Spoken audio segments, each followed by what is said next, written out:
Prosti, call girl. Kalapating mababa ang lipad. Ilan lamang ito sa mga bansag sa mga babaeng binabayaran kapalit ng kanilang katawan. Mga babaeng tagabigay ng panandaliang aliw na tinitingnang mababa ng lipunan. Mga ebang minamata na walang halaga dahil sinasabing ang kanilang dangal at pagkatao natutumbasan ng pera.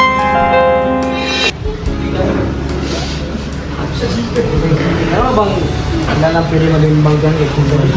Meron. Mahati na kasi ako.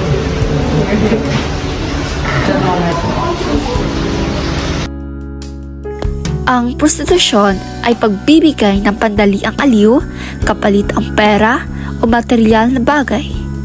Kayong dalawa, meron kayong kliyente ngayong gabi. Ayusin niyo inyong sarili. Magsuit, magsuot kayo ng mga garang damit. At inyong mga mukha, ayusin niyo.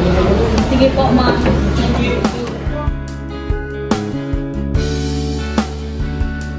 Dito, binabayaran ang pakikipagtalik upang ang tao ay makadama ng kasiyahang sexual. At dahil dito, nawala ang paggalang at pagkilala sa sarili.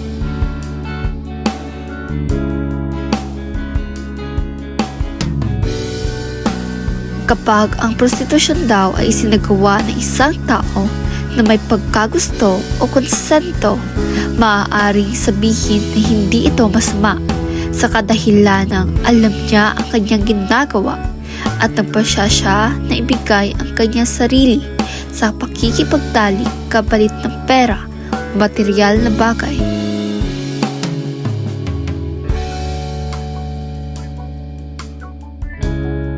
Mga dahilan kung bakit pumapasok ang mga tao sa prostitusyon.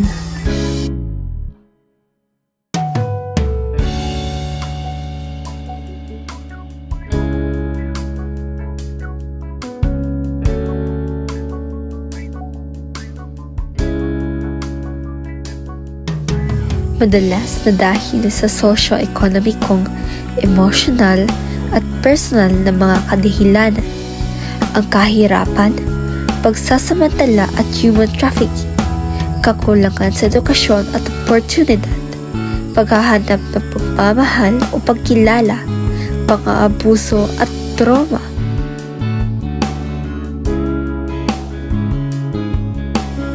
At ang pagpilit ng kapwa ay ilan sa mga dahilan kung bakit ang mga tao ay napipilitang pasukin ang prostitusyon bilang isang paraan ng paghahanap buhay o upang matugunan ang kanilang pangangailangan na nagiging sanhi ng kanilang pagiging biktima ng iba't ibang mga panganib at hamon sa kanilang kalusugan, kapakanan at dignidad.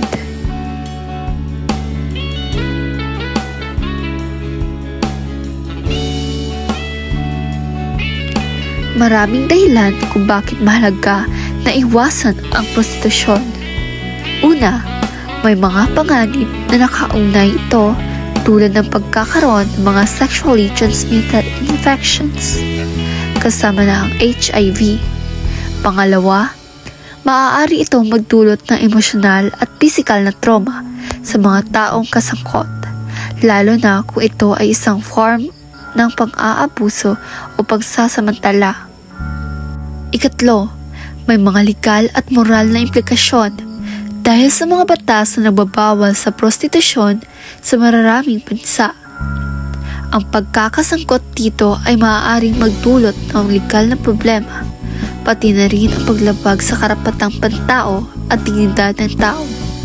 Panghuli, madalas itong konektado sa iba pang mga issue tulad ng human trafficking at exploitation na nagpapalala sa mga problema ng lipunan. Kaya't mahalagang mag-ingat at huwag makibahagi sa prostitusyon sapagkat ito ay maaaring magdulot ng mga negatibong epekto sa ating buhay, kalusugan at dignidad.